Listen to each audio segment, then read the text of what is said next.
Mesdames et messieurs, distingués invités. Le Congo est doté de nombreuses potentialités.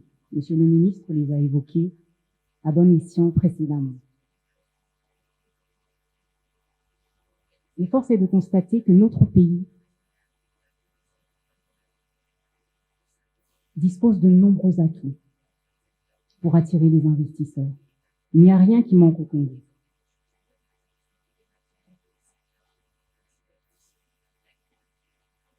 Les efforts fournis ne nous permettent malheureusement pas d'avoir à date la position que mérite le pays au vu de ses potentiels. Est-ce que vous saviez que la CNUSED a indiqué qu'en 2021, la République du Congo était parmi les pays présentant le plus fort taux d'investissement direct étranger, aux côtés de pays tels que l'Égypte ou l'Afrique du Sud. De nombreux obstacles subsistent. C'est la raison pour laquelle le gouvernement a mis parmi les priorités stratégiques de son plan d'action l'amélioration du climat des affaires. Messieurs les ministres, distingués invités, nous allons réfléchir ensemble, dans le cadre de ce panel, à comment rendre le climat des affaires attractif en République du Congo. Dans le cadre de ce panel, nous allons réfléchir ensemble pendant 60 minutes à quel est l'état des lieux de la performance du pays, quelles sont les réformes qui ont été engagées. On va essayer d'identifier ce que le Congo a pu faire pour rassurer les investisseurs. Et on va analyser comment on peut capitaliser sur les bonnes pratiques et les success stories des pays qui nous environnent. On profitera de la présence des partenaires financiers pour essayer d'explorer ensemble les potentialités, les possibilités d'accompagnement disponibles pour atteindre nos objectifs. Mesdames et messieurs, je suis Anancia Badiadio, directrice du département consulting de EY, Ernst & Young, spécialisée sur l'amélioration du climat des affaires et le développement du secteur privé. Permettez-moi d'inviter maintenant les panélistes qui vont nous édifier et de les introduire.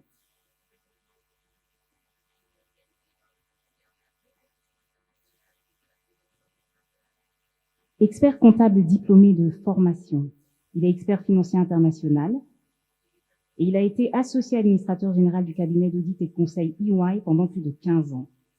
Pendant toutes ces années, c'est en tant qu'acteur du secteur privé qu'il a accompagné les entreprises et le gouvernement sur leurs problématiques de compétitivité, de performance financière ou de transformation. Il est aujourd'hui ministre délégué auprès du ministère des Finances et du Budget, chargé du budget. Mesdames et messieurs, vos applaudissements s'il vous plaît pour le ministre Ludovic Ngatse. Il dirige le bureau régional d'Afrique centrale pour la Société financière internationale, organisation de la Banque mondiale consacrée au développement du secteur privé. C'est un ancien banquier de Citigroup et de HSBC, notamment. Et aujourd'hui, son rôle, c'est de faciliter le développement des entreprises dans les pays et les marchés émergents, favoriser la création d'emplois, l'amélioration de la collecte des recettes fiscales et de la gouvernance. Mesdames et messieurs, je vous demande de bien vouloir applaudir Sylvain Kakou.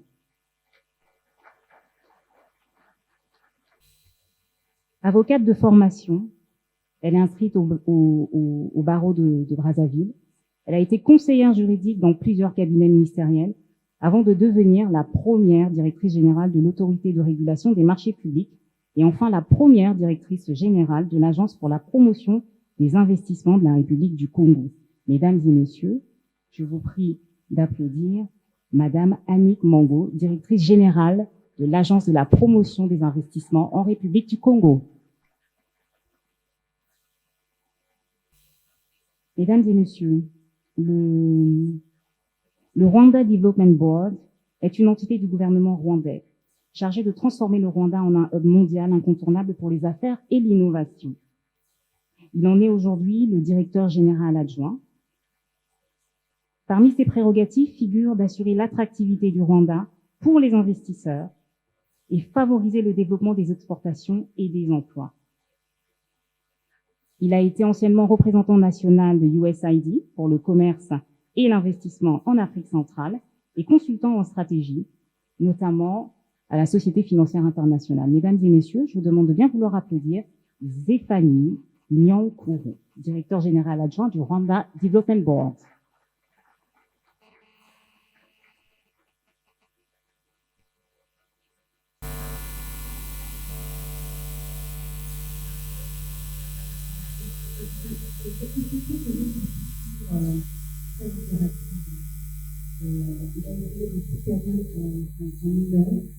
Je vais commencer par poser la question au ministre d'Afrique. Ministre d'Afrique, est-ce que vous pouvez nous indiquer sur les actes qui ont été posés par l'État pour permettre aux opérateurs économiques d'investir? Je ne vais pas les dévoiler à ce stade pour ne pas couper l'appétit de ceux qui veulent aller jusqu'au bout de la discussion. Je souhaite qu'on passe la parole à Madame Mongo, qui est vraiment la spécialiste. La même question sera posée juste après à Madame Annick Mongo. La même question sera posée juste après à Madame Annick Mongo. Voilà. Vous trouvez pertinent qu'il y ait votre point de vue. Merci. Merci beaucoup. En fait, c'est une vaste question que vous posez, parce que ça ramène vraiment à tout ce qui a été fait dans le domaine de l'amélioration du climat des affaires. Alors, je voudrais d'abord dire qu'il y a une très forte volonté politique au plus haut niveau de l'État pour améliorer le climat des affaires.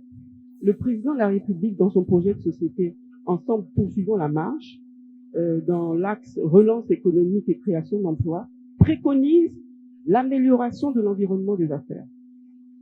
Le Premier ministre, chef du gouvernement, dans son programme d'action pour le gouvernement, et dans sa 12e bataille sur la bonne gouvernance, préconise également l'amélioration du climat des affaires.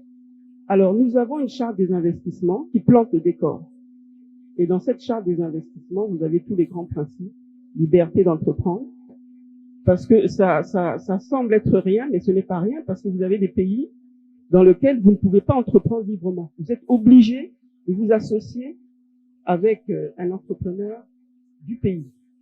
Il y a beaucoup de pays, même en Afrique. Donc, chez nous, c'est vraiment la liberté d'entreprendre, liberté de rapatrier les bénéfices. Et dans cette charte, vous trouvez également un certain nombre d'engagements que l'État prend pour dire que voilà, nous allons donc prendre toutes les mesures nécessaires sur le plan juridique et économique pour accompagner le secteur privé.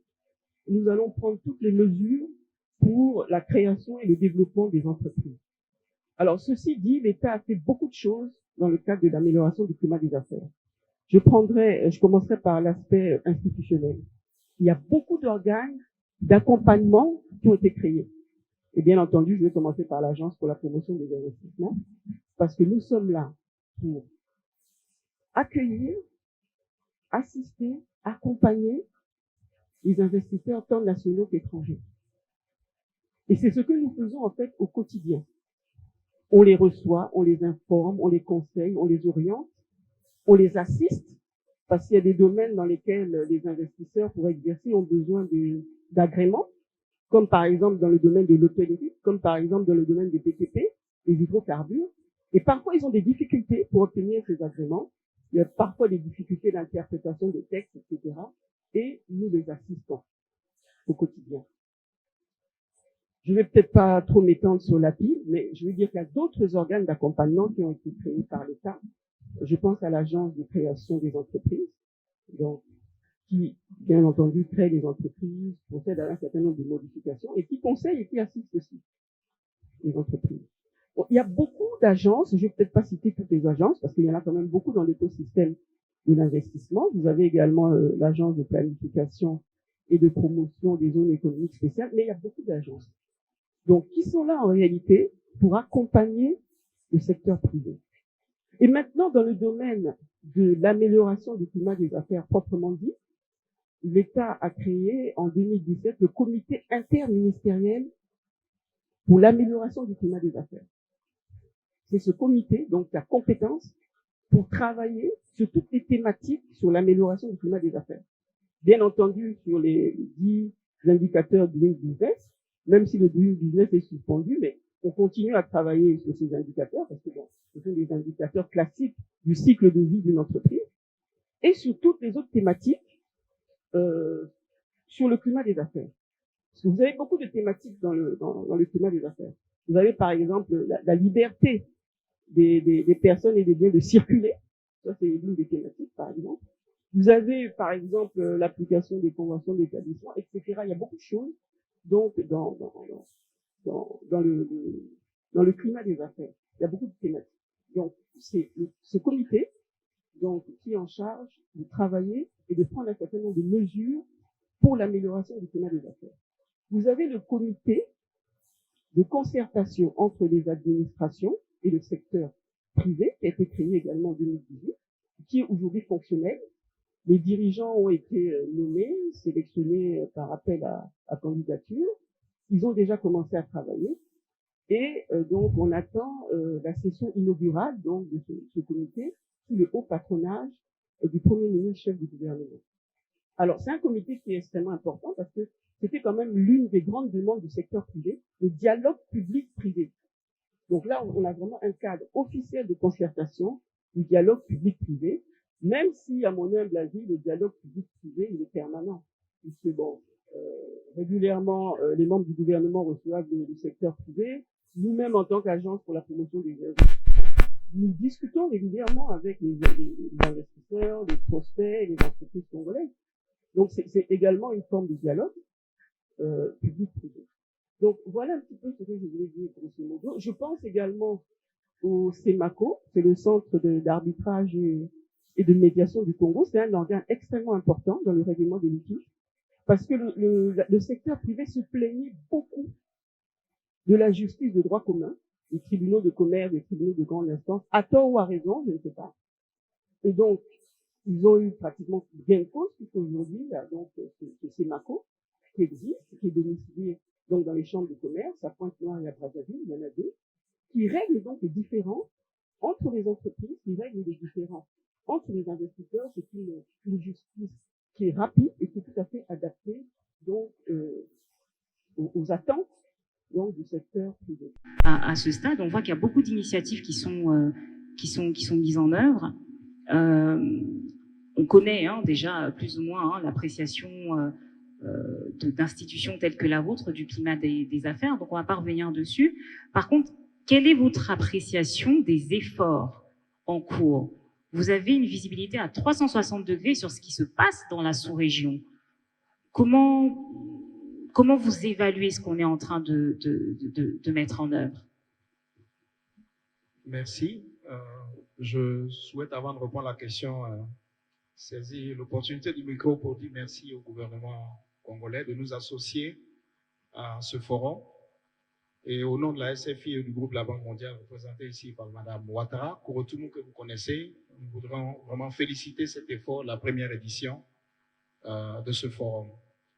Et c'est une opportunité, donc j'ai dû venir Mani Militari d'Abidjan hier, et je repars demain, je ne serai pas là pour la deuxième journée, mais je tenais au moins pour l'ouverture sur ce panel à contribuer modestement aux échanges des différents participants.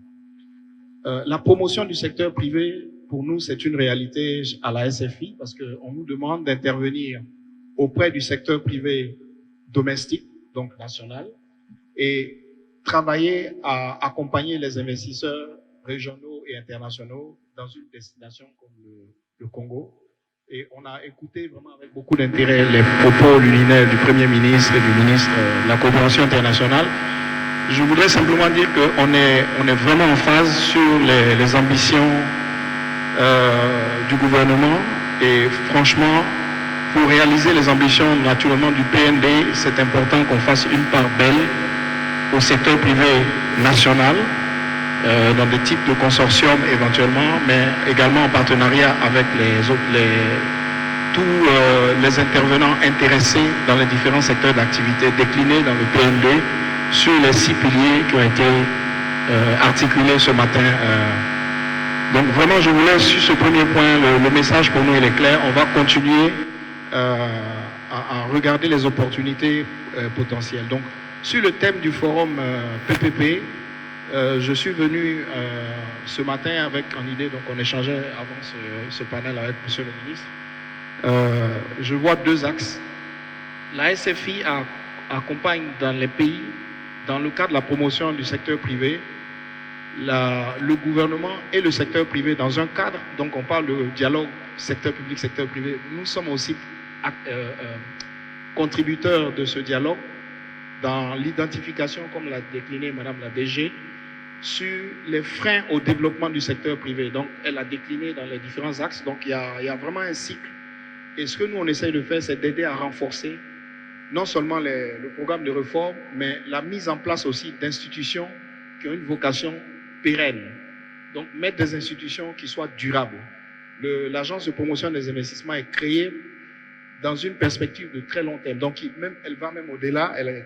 Madame a décliné un peu les attributions, mais dans l'intérêt de rassurer les investisseurs nationaux, internationaux, il y a un besoin que dans le cadre des environnements des affaires, il y ait une prédictabilité. Donc, dans la création des entreprises, dans les dispositions et mesures, par exemple, du paiement de la fiscalité, tout ce qu'a dit Monsieur le ministre, franchement, tous les points d'amélioration de l'efficacité de l'administration sont censés faciliter l'attractivité de l'investissement par les opérateurs qui sont ici représentés dans cette salle, qui connaissent déjà le Congo, qui pratiquent et qui voudraient mettre un peu plus d'argent dans chacun dans ces différents domaines. Donc, je crois que le programme qui est décliné par les différentes agences déjà créées, même en l'absence de perfection dans le cadre des lois, sont déjà un bon point de départ pour que d'autres investisseurs voient dans la destination Congo une réelle opportunité de venir investir, comme l'ont décliné Monsieur le ministre ce matin et le Premier ministre. Donc ça, c'était mon deuxième message. Et nous, à la SFI, on n'a pas fait beaucoup de ce qu'on aurait voulu faire ici au Congo, même si on réalise avec vous qu'il y a beaucoup d'opportunités. Mais pour investir, il nous faut des partenaires locaux. Pour investir, il nous faut des partenaires qui ont la même vision et qui veulent prendre des risques sur la destination Congo. Et pour ça, on est très content de voir qu'il y a vraiment un intérêt de travailler ensemble pour identifier des projets structurants. Et c'est un peu l'objet de la stratégie que nous avions mis en place début janvier de cette année au niveau de la SFI. Donc, il y a vraiment un alignement sur le PND, notamment en matière de développement des infrastructures essentielles dans l'énergie, les télécommunications, médias et technologies. Monsieur le ministre a parlé de l'agenda de la numérisation dans le secteur de l'eau, dans le secteur du logement. Donc, pour vraiment faire un club de là où nous pouvons nous aussi nous arrimer sur le soutien qu'on peut apporter dans le cadre du PND et dans les secteurs pour accompagner la diversification.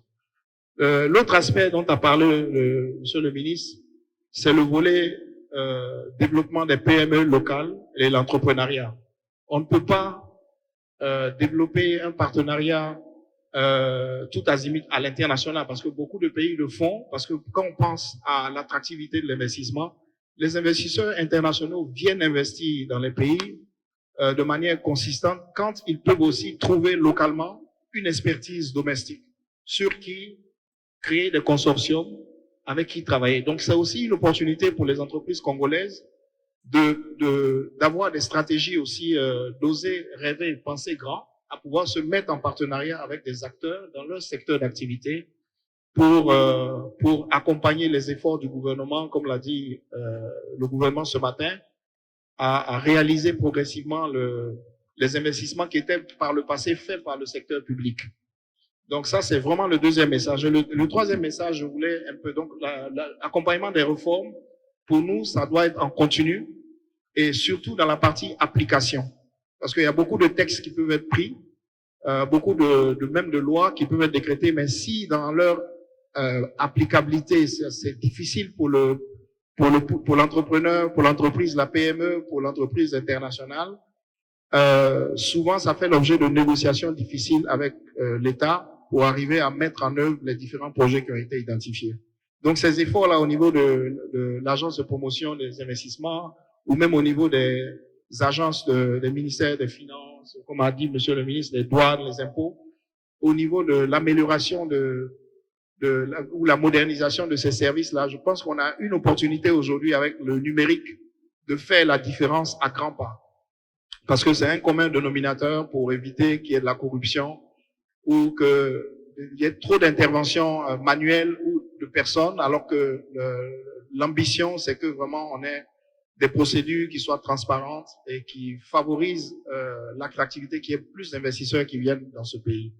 Le dernier point, et je vais m'arrêter là-dessus, c'est vraiment le forum PPP. Quand on pense à un forum PPP tout de suite, et on a entendu le ministre et le Premier ministre ce matin, le partenariat secteur public, secteur privé sur des grands projets appelle aussi une expertise que les pays n'ont pas toujours dans les différents secteurs d'activité. Donc, j'ai entendu aussi qu'il y a une loi en préparation, une loi des PPP. Là aussi, on est prêt à accompagner et assister pour voir dans quelle mesure on peut appliquer les meilleures pratiques qui feraient que des investisseurs dans tous les secteurs qui ont été déclinés, depuis le secteur du logement, le secteur de la santé, l'éducation, les infrastructures, qui ait vraiment un intérêt réel pour les investisseurs à venir s'investir au Congo.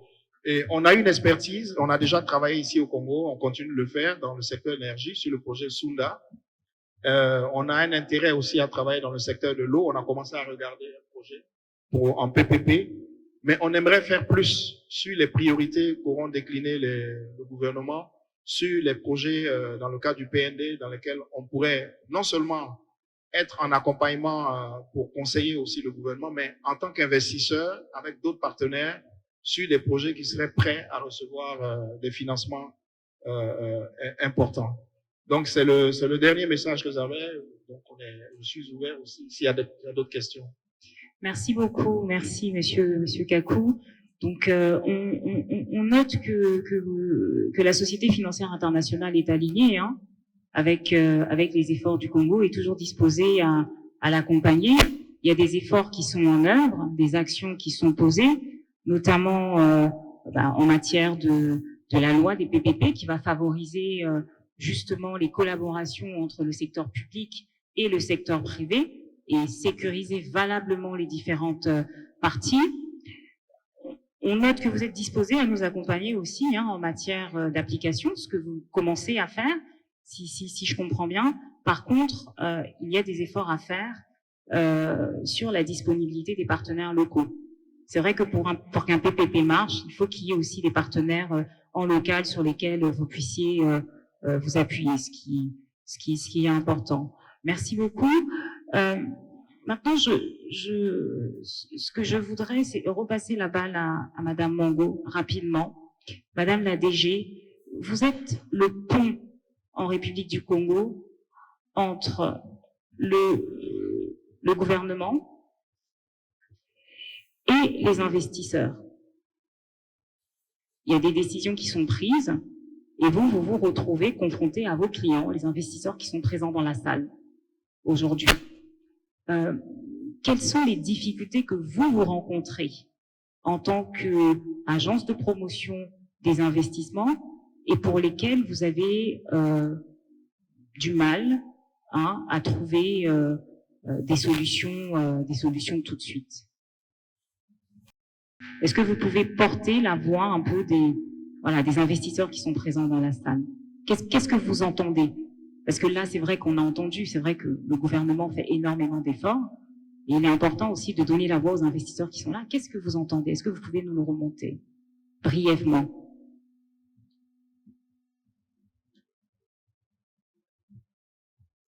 Est-ce que vous pouvez reprendre la question, s'il vous plaît? Est-ce que vous pouvez nous témoigner, hein, des difficultés que vous rencontrez lorsque vous discutez avec les investisseurs qui sont dans la salle? En l'état, nous, on constate que le gouvernement ne chôme pas. Il y a énormément d'initiatives qui sont mises en œuvre. Certes, la perfection n'est pas de ce monde, mais le travail est en cours. Vous êtes le pont. Vous représentez le gouvernement, vous leur parlez, c'est vos clients. D'accord? Qu'est-ce qu'ils vous disent? Nous recueillons régulièrement les doléances. Hein. Nous recueillons régulièrement leurs doléances sur leur perception d'un certain nombre de textes, sur leur perception de l'économie du pays. et sur ce qu'ils vivent au quotidien. Surtout pour ceux qui sont déjà implantés dans notre pays. Il nous arrive de faire des missions à l'intérieur du pays pour voir les entreprises qui sont installées dans notre pays, qui sont installées donc dans les départements pour discuter avec elles. Et régulièrement, nous recueillons un certain nombre de doléances que nous formalisons sous forme de plaidoyer et que nous transmettons à la hiérarchie, et pour que la hiérarchie éventuellement transmette au comité interministériel pour le climat des affaires.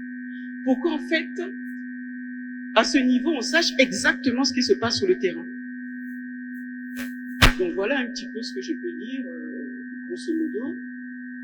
Difficulté, pas trop de difficultés. Quand on va vers les investisseurs, généralement ils comprennent qu'on est un organe d'interface, qu'on cherche plutôt à les aider, hein, qu'on cherche plutôt à voir ce qui marche, ce qui ne marche pas, pour effectivement chercher des mesures correctives. Donc de ce point de vue, il n'y a pas vraiment de problème en tant que tel. Donc vous estimez que le dialogue secteur public, secteur privé est fluide? En tout cas, avec nous, il n'y a pas de souci. Bon, maintenant, je vous ai dit qu'il y a un comité national de concertation entre les administrations publiques et le secteur privé. Bon, à ce niveau-là, ça c'est le dialogue officiel public-privé. Bon, à ce niveau-là, c'est plutôt à eux de répondre. Mais à notre niveau, il n'y a absolument aucun problème parce que généralement, c'est eux qui viennent vers nous. C'est eux qui viennent vers nous pour avoir des informations, pour avoir des conseils, pour avoir un certain nombre d'orientations, pour savoir quelles sont les opportunités qu'il y a dans notre pays. Donc, généralement, à notre niveau, il n'y a pas trop de soucis. Merci beaucoup, merci DG. Alors, est-ce que vous savez que il fut un temps, le Rwanda était à la 150e position. En moins de 7 ans, le Rwanda est passé de la 150e position à la 76e en 2014. Le Rwanda, c'est pas si loin, hein. Et aujourd'hui, ce pays est à la 38e position dans le classement de Doing Business. Alors, Monsieur Zéphanie Nyankuru, est-ce que vous pouvez nous raconter comment le Rwanda Development Board a contribué à significativement améliorer le climat des affaires? Merci beaucoup, Monsieur le Ministre. Tout d'abord, merci beaucoup pour avoir invité le Rwanda à participer à ce forum. Nous sommes ici représentants du gouvernement, mais nous avons aussi les membres du secteur privé aussi qui sont ici. À ce qui concerne le rôle que Rwanda Development Board a eu dans l'amélioration du climat des affaires, je peux commencer en disant que LDB, ou Rwanda Development Board, a été créé en 2008. Donc, avant 2008, nous avions plusieurs institutions publiques qui étaient chargées de la promouvoir du secteur privé. Donc, auparavant, nous avions l'agence qui était chargée de la promotion des investissements. Nous avions une autre agence qui était chargée de la promotion du tourisme. Nous avions une autre agence qui était chargée de la promotion de ICT. Nous avons autour de 8 agences que l'État a décidé de fusionner pour créer RDB. Ça, c'était en 2008. Pour le moment, le RDB a le rôle de promouvoir les investissements. Donc, tout ce qui concerne le marketing des investissements, tout ce qui concerne la négociation avec les investisseurs, que ce soit les PPP, que ce soit d'autres formes de partenariat entre le gouvernement et les membres du secteur privé. Et nous avons aussi l'aftercare, donc lorsque les investisseurs font leurs investissements, comment est-ce qu'on continue à les assister pour qu'ils puissent continuer à rester à notre pays.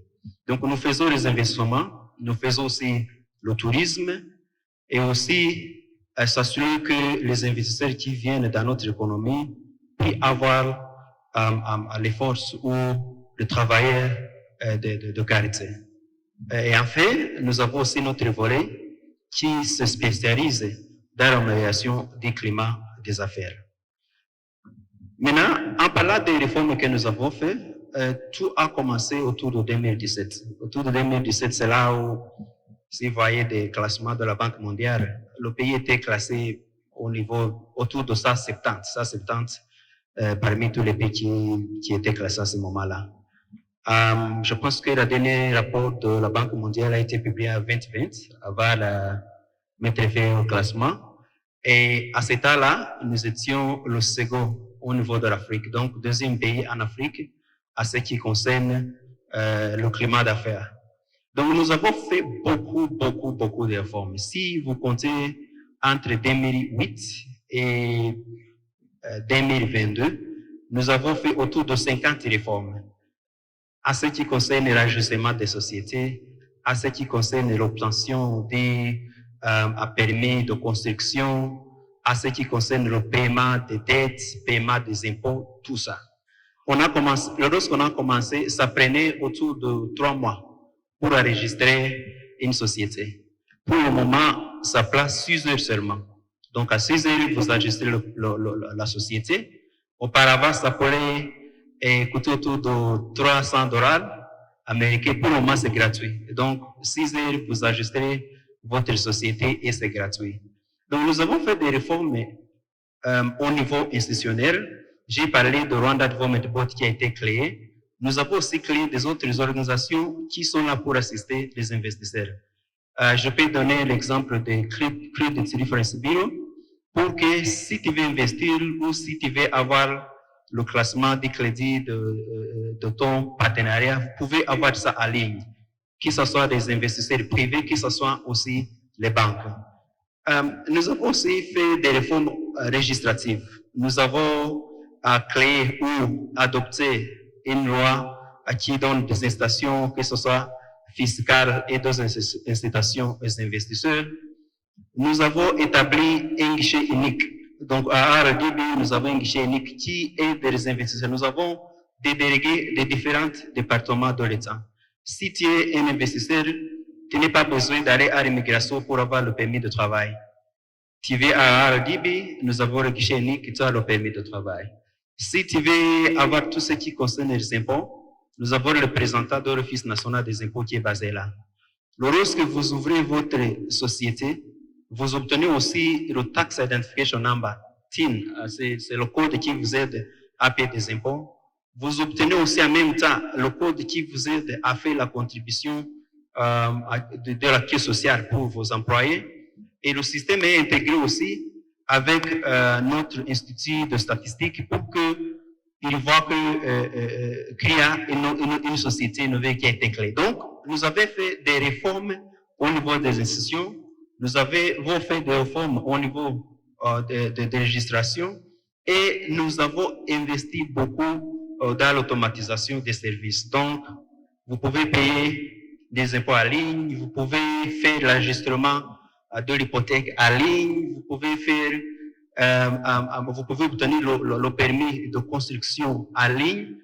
Donc, l'automatisation nous a aidé beaucoup à mener des investisseurs au Rwanda. Et ces réformes, en tout cas, nous a aidé à développer le pays parce que pour nous, le secteur privé est au centre du développement économique du pays. Donc, à ce qui concerne l'innovation et l'investissement, nous disons le secteur privé est le moteur. Au-dessus de toutes ces réformes que nous avons faites, nous continuons à faire des réformes et notre moteur est s'assurer que la part de la contribution du secteur privé dans le développement économique continue à augmenter. Merci. Merci, Monsieur Nyankuru. Donc, ce que vous venez de dire est très intéressant et c'est vraiment très intéressant pour nous parce qu'on constate qu'il y a quand même beaucoup de similitudes. On constate qu'on est en marche pour atteindre les mêmes objectifs que vous. Il y a beaucoup de réformes, il y a des efforts de digitalisation, automatisation, il y a des guichets uniques. Donc, tout converge vers une forte centralisation de la gouvernance pour essayer d'assurer le plus de cohérence possible et la meilleure qualité de service possible et la meilleure réactivité pour les entreprises, parce que dans le business ça va rapidement. Est-ce que vous pouvez nous donner les 3 facteurs clés de succès qui selon vous ont été déterminants Parce que nous, dans les faits, en République du Congo, on converge vers ce que le Rwanda est en train de faire, ce qui est un très bon signal. Mais quels sont les 3 facteurs clés de succès sur lesquels le Congo devrait pouvoir capitaliser pour atteindre son plein potentiel et enfin obtenir le classement qu'il mérite? Alors, lorsqu'on parle des business ou faire des affaires, les investisseurs tirent l'attention aux 2 facteurs. Premièrement, le temps ou la durée que ça prend pour avoir, disons, un service ou faire quelque chose. Disons, ça va me prendre combien de temps pour aller payer des impôts? Est-ce que je vais aller là-bas et je passe 5 heures ou 6 heures sur la ligne? Donc, le temps, c'est un facteur très important. Deuxièmement, le coût. Est-ce que je dois payer pour que je fasse le transfert d'un immeuble à une autre personne? Est-ce que je dois payer pour avoir le certificat d'enregistrement? Donc, pour essayer de réduire, parce que à ce qui concerne les investissements, vous faites tout ce possible pour réduire à ces 2 facteurs, le temps et le coût. Donc, les 3 facteurs qui nous ont aidés comme le pays, premièrement, c'était la volonté politique. Donc, notre top leadership a mis le secteur privé au centre du développement. Et je voudrais ici aussi remercier le gouvernement du Congo parce que des forums comme ça, c'est là où vous discutez, c'est là où vous discutez les matières qui concernent des réformes qu'on doit faire, c'est là où vous échangez les opportunités qui sont là, c'est là où on a l'opportunité de discuter tout ce type-là de partenariat. Donc, la volonté politique, c'était facteur numéro 1. Deuxièmement, je peux parler aussi de l'environnement des affaires. La sécurité, l'environnement macroéconomique. Parce que si vous parlez de PPP, ce sont des investisseurs qui viennent pour investir pendant 10 ans, 20 ans. Je ne peux pas venir pour investir pour 2 ans ou 20 ans si je ne peux pas, s'il n'y a pas de stabilité. Donc, ça, c'était le deuxième facteur qui nous a aidés. Et le troisième facteur que je peux parler, c'est mettre le secteur privé au centre du développement socio-économique. Donc, on continue à faire des réformes, mais ces 3 facteurs, ce sont eux qui nous guident à travers des réformes que nous faisons. Merci. Merci, Monsieur Nyankoro. Donc, on note le temps, le coût, la volonté politique et mettre le secteur privé au centre du développement économique, qui sont des facteurs clés de succès qui permettront au Congo d'atteindre son plein potentiel en matière d'amélioration du climat des affaires. Alors, Monsieur Kakou, un complément, qu'est-ce que vous pensez? Vous êtes notre partenaire de longue date. Je ne vais pas mettre Monsieur Nyankoukou sur le spot, mais on ne s'est pas concerté avant d'être sur ce panel. Mais il se trouve que j'étais à la SFI à Johannesburg et je travaillais sur ma transaction, la première au Rwanda, en 2008. Donc, je voulais peut-être faire l'écho de que au tout début, c'est pas parfait. Parce qu'on a eu un investisseur tanzanien qui investissait pour la première fois à Kigali. Mais à cause de cette volonté et d'améliorer au fur et à mesure les conditions pour que l'investisseur soit confortable, cet investisseur a été un peu comme un ambassadeur pour le Rwanda. Je peux décliner le nom du client, c'est Bakresa Azam, qui était un client de la SFI sur plusieurs géographies en Afrique de l'Est. Donc, j'avais la charge au Mozambique, en Zambie, au Burundi, en Tanzanie. Et au Rwanda, ils venaient investir pour la première fois en 2008. Donc, on les a accompagnés dans un financement de 25 millions de dollars pour une minoterie.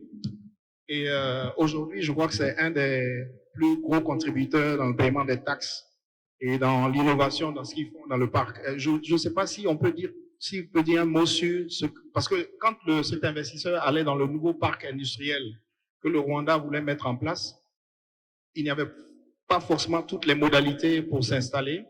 Mais j'ai entendu de ce qu'il m'a dit ce matin que je gagnerais à aller revisiter le parc 14 ans après. Je ne sais pas si vous avez envie de dire quelque chose sur la taille du parc aujourd'hui, ce que c'est devenu, parce que je crois que ça a réussi à attirer une centaine d'entreprises. Peut-être que ça peut édifier un peu les participants, cet exemple-là. En fait. Oui, pour le moment, dans la zone spéciale de Kigali, on a autour de 120 sociétés. Ils sont dans différents secteurs et il y a même un parc de iCity, Kigali Innovation City, là où nous avons des sociétés qui se spécialisent en matière de la technologie. C'est là où même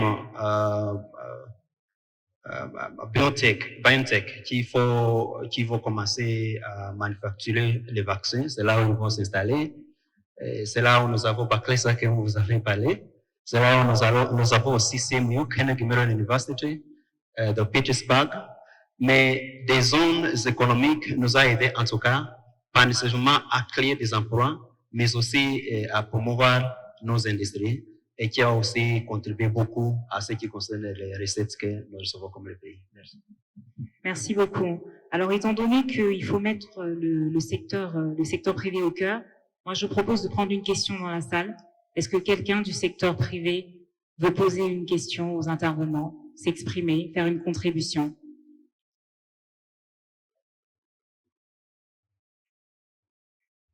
Merci. Bonjour, Monsieur le ministre. J'ai pas de question à poser, c'est juste un petit complément à donner. Quand on parle du climat des affaires, on parle de ce qu'on met en amont. Mais il y a aussi ce qui se passe en aval. Et la question aujourd'hui, c'est de dire, par rapport aux spécificités de notre pays, quelles sont les dispositions à mettre en place pour améliorer le climat des affaires? Encore faut-il identifier quels sont les freins. Et parmi ces freins, il y a un élément important, c'est comment on résout le problème des différends entre les États et les investisseurs. Dans le cadre des arbitrages qui se font en matière d'IDE, les investisseurs regardent très bien comment on va résoudre les différends. Et là-dessus, il y a un droit international des investissements qu'il faut prendre en considération. On fait souvent référence aux arbitrages ou à la médiation de l'OADA, mais ça ne suffit pas. Aujourd'hui, il y a des évolutions en matière de différends et qui s'imposent aux États, que ce soit dans le cadre de la zone de libre-échange continentale, que ce soit au niveau de la Commission des Nations Unies pour le droit commercial des investissements, que ce soit au niveau de la francophonie économique, il y a un cadre réglementaire relatif au droit international des investissements qu'il importe de prendre en compte. Dans nos textes, en particulier, comme on réfléchit sur la loi sur le PPP, il serait extrêmement important de regarder cette partie sur les litiges, sur les différends, parce que si ce n'est pas en phase avec les attentes et les textes qui se passent sur le plan mondial, et des traités et autres, on aura des difficultés à attirer les investisseurs. Voilà, je vais juste mettre ce point pour montrer que nous devons prendre en compte les bonnes pratiques en la matière et nous devons tenir compte des réalités pour adapter notre cadre réglementaire. Merci beaucoup. Merci beaucoup, monsieur. On va prendre une deuxième question, s'il vous plaît. Une deuxième question. Et ensuite, on s'arrêtera là. Est-ce qu'il y a une question d'une femme? Il y a des femmes dans la salle. Exprimez-vous.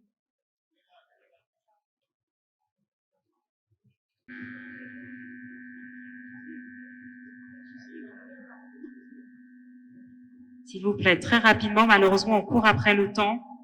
Je ne veux pas abuser du temps des personnes en salle. Une question, s'il vous plaît. Là-bas. Là-bas, s'il vous plaît.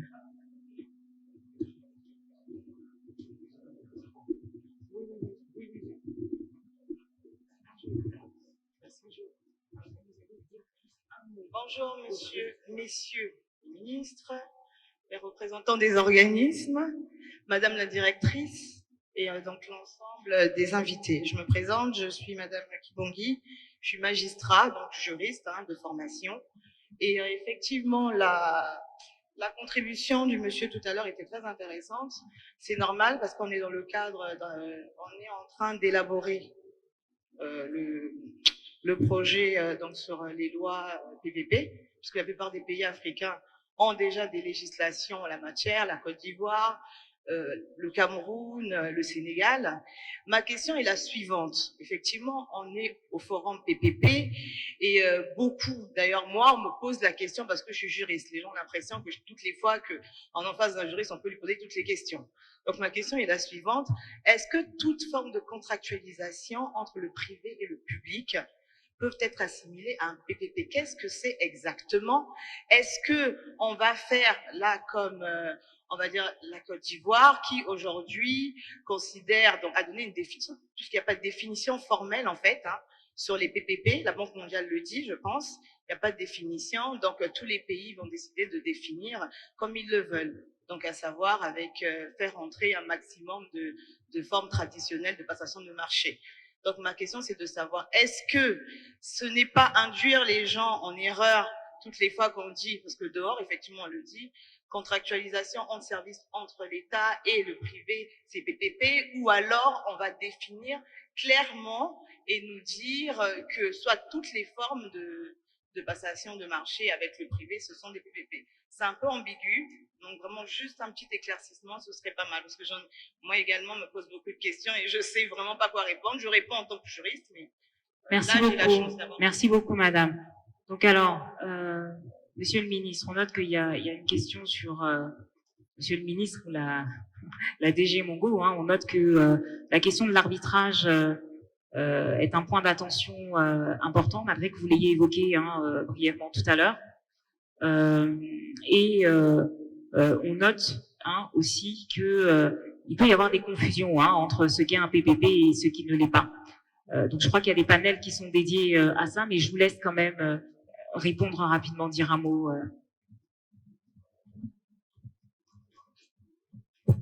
Je peux commencer.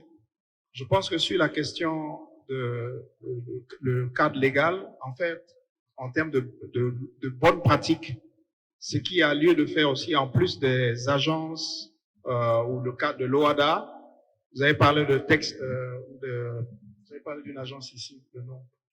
La première, dans votre exposé, vous avez parlé de quelque chose qui existe ici, sur lequel on peut arrimer, et puis aligner ses compétences pour qu'elles deviennent aussi supranationales en termes de recours, le comité de médiation. Mais ce que je voulais ajouter à la question de monsieur, c'est en fait ce qui rassure aussi les investisseurs. Monsieur Zéphanie du Rwanda a dit tout à l'heure, c'est cette volonté politique qui fait que même devant les grands problèmes sectoriels qui touchent les opérateurs du secteur privé, il y a un leadership au niveau du gouvernement à se saisir de la question.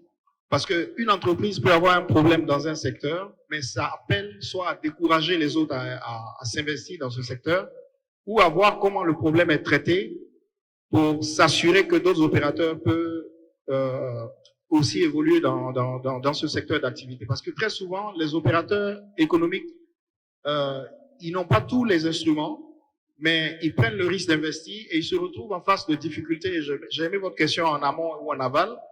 Dans la pratique des affaires, on se rend compte que des fois, on a besoin d'un soutien d'une certaine façon de faire, des fois quand on est pionnier, qui va faire que on sent la volonté de la promotion du secteur privé de l'État dans ce secteur-là. Donc, il faut apporter de l'aide à l'opérateur national qui s'essaye, mais c'est pas seulement faire la part belle, et je comprends dans une partie de la question, c'est pas seulement faire la part belle aux gros investisseurs qui viennent de l'extérieur dans le cadre des gros PPP classiques qu'on voit, mais c'est important aussi de s'assurer que dans le tissu économique, la plupart des difficultés, des défis qu'ont les opérateurs sont pris en compte dans un contexte en dehors des plateformes existantes pour le règlement des litiges, comme dans le cas de l'OADA avec la CCGI, ou la Chambre de commerce dans le cadre d'une cour arbitrale qui règle les conflits ou les litiges de type commerciaux, qui ait une réponse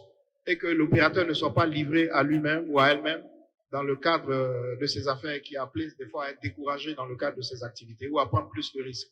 Donc, notre suggestion souvent, au niveau du groupe de la Banque mondiale, c'est dans le cadre du dialogue secteur public, secteur privé, qu'il y ait aussi il y a une remontée des difficultés qu'ont certains opérateurs à exister dans ce domaine d'activité ou les chaînes de valeur, où qu'est-ce qu'on peut faire pour que ces acteurs nationaux prennent de l'ampleur pour devenir aussi des champions nationaux au-delà des frontières du Congo. Et ça nécessite qu'il y ait cette volonté où peut-être que les problèmes sont remontés dans une forme de tableau de bord recensé. Par exemple, si les opérateurs dans le secteur de l'importation ou de l'exportation se plaignent d'un certain nombre de dispositions ou de mesures au niveau des délais de passage au port, du traitement des dossiers au niveau de la douane, ce problème peut être saisi et discuté dans le cadre du comité dont a fait référence le ministre, et puis trouver des solutions qui vont au-delà du problème qu'a soulevé l'opérateur, parce que en réglant ce problème, on ouvre tous les pans de secteur à être développés ou à l'attractivité de l'investissement public.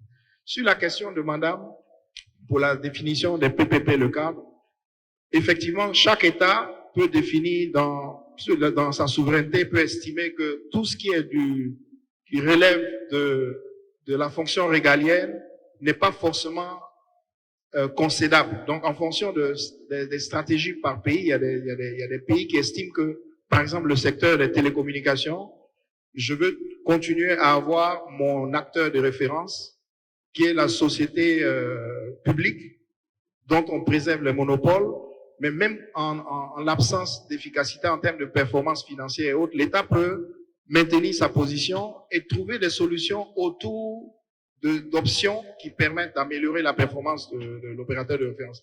Donc, il y a plusieurs définitions sur la chaîne de valeur, si je peux m'exprimer ainsi, sur la chaîne de valeur des définitions de qu'est-ce qui est PPable ou pas. On retient qu'il y a des pays qui ont, je pense que j'ai lu un peu dans la littérature de ce qui existe au Congo, il y a quand même une forme d'expérience qui existe par le passé où l'État a fait des délégations, des contrats de délégation.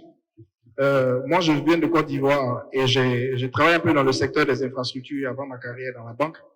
Et je sais que, par exemple, la première concession que l'État a faite, c'était de faire un affermage pour la concession pour l'opérateur de production, distribution, commercialisation de l'eau.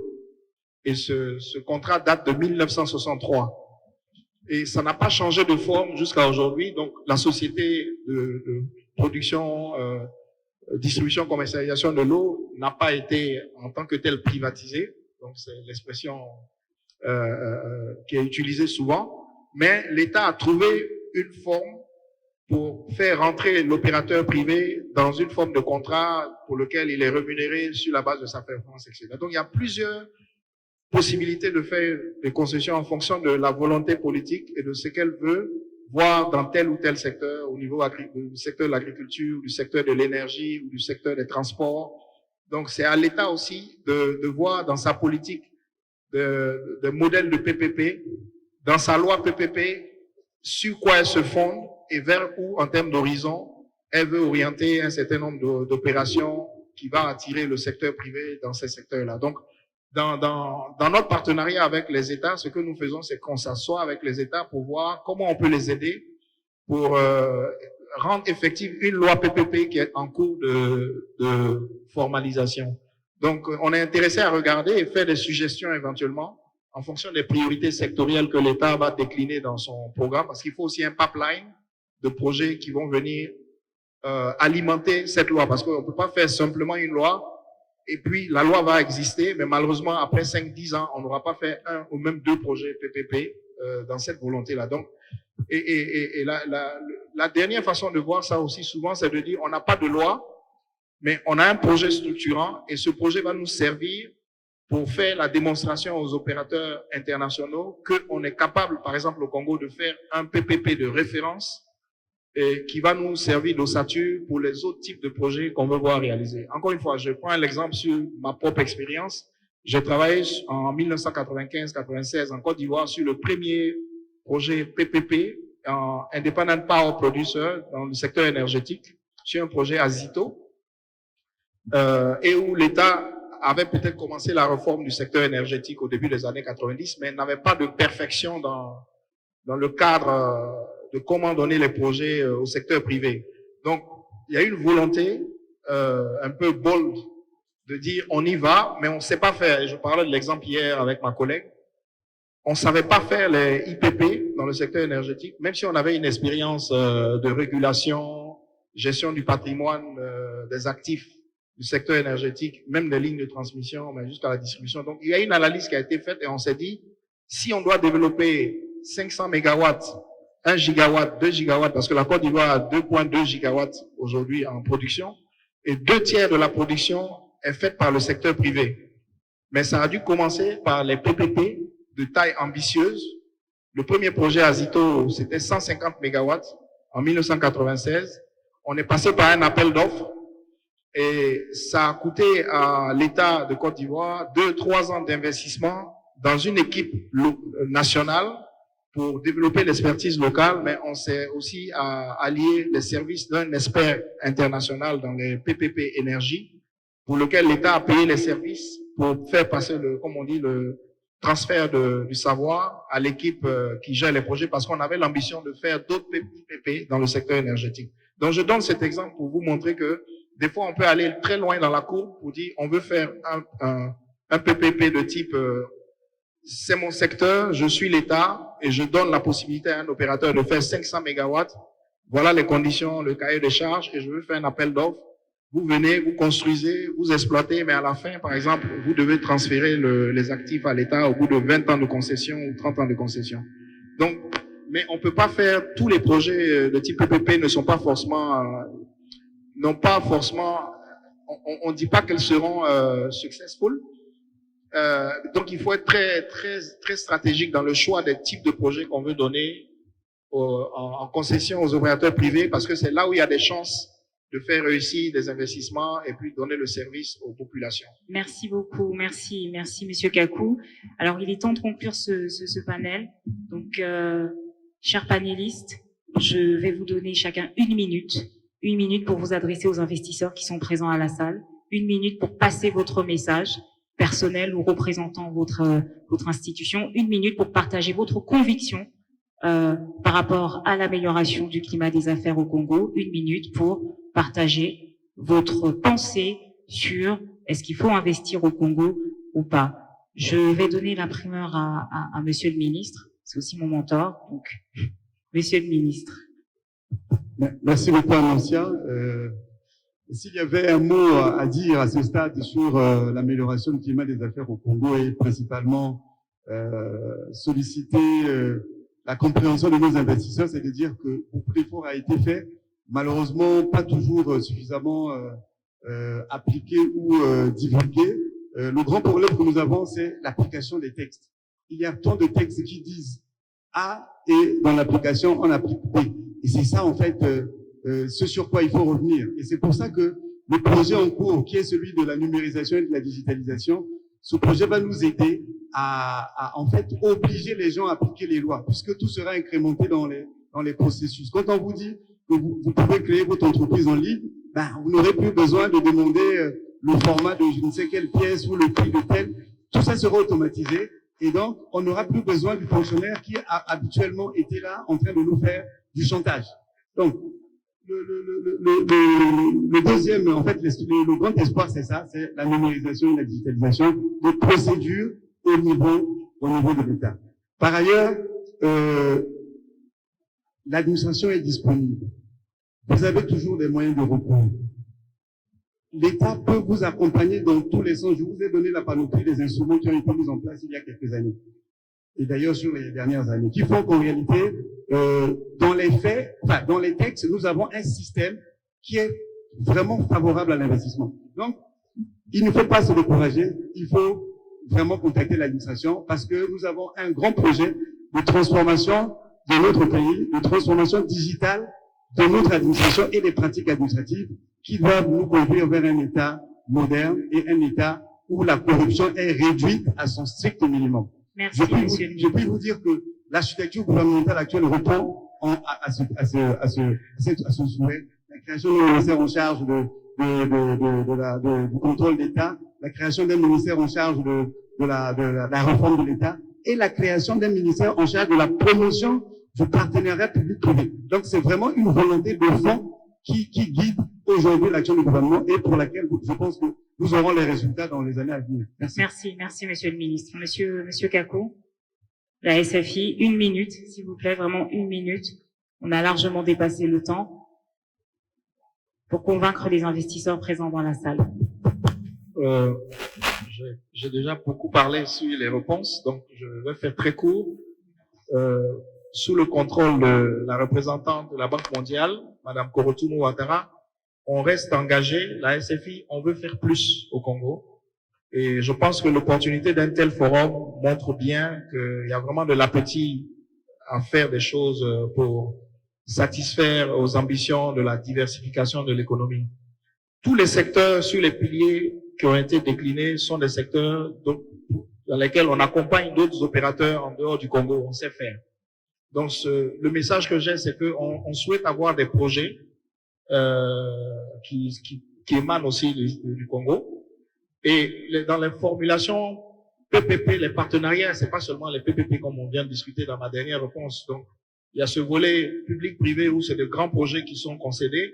Mais les partenariats public-privé, ça veut dire aussi trouver des opérateurs qui vont intervenir dans les secteurs identifiés par le gouvernement, dans le logement, dans la santé, et où il faut trouver des partenaires techniques qui peuvent aider à créer des entreprises ici au Congo, dans les secteurs agricoles et autres. Donc, on est vraiment à l'écoute de possibilités de projets et voir dans quelle mesure on peut travailler. Merci, merci DG.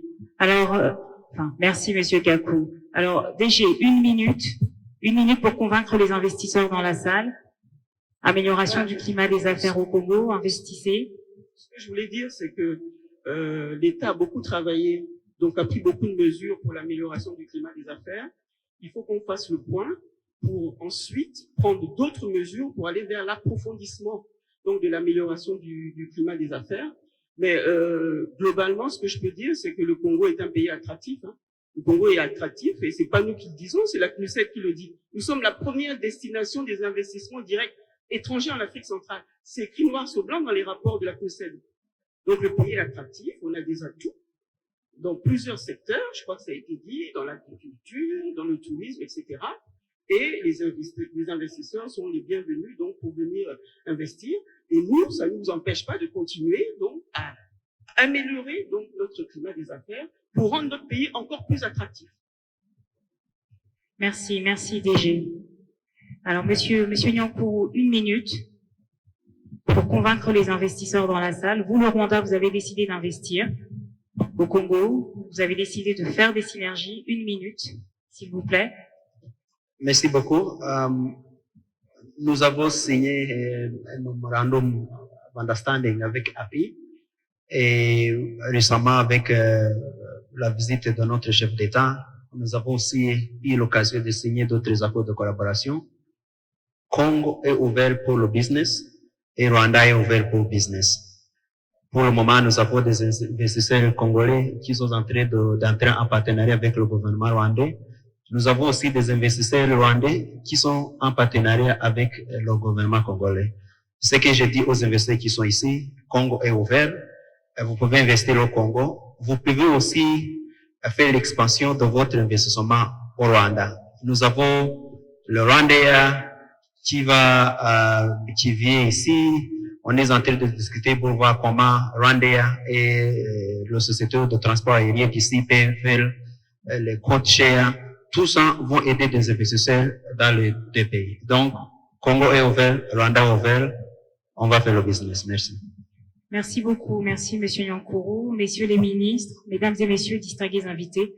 C'est ainsi que se clôture ce panel. La route est encore longue, mais le Congo a manifestement un potentiel avéré en matière d'investissement. Les initiatives fortes sont en cours de mise en œuvre pour l'amélioration du climat des affaires. Donc, nous vous invitons à valider et à investir sur la destination Congo. Merci beaucoup. Merci, panel.